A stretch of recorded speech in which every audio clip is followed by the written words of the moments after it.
বলো অ্যাকশন। কি খাবো? আরে এই তো ইংরেজি 12 ভাষার নাম বলো। জানোয়ার, ফেবরা। তারপরে আফিন। আচ্ছা তারপরে মেঘ। আচ্ছা তারপরে জোনাকি। তারপরে জুলা। আচ্ছা আগর। कैसे कैसे लोग रहते हैं यार यहाँ। তারপরে সিপটিপিন। তারপরে রক্তবর।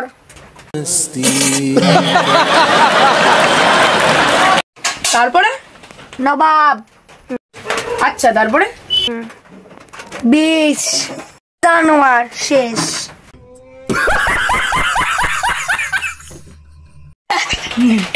আচ্ছা তাহলে আজকের ইন্টারভিউ শেষ। আমার তো আপনার ক্যামেরা অনই হয়নি।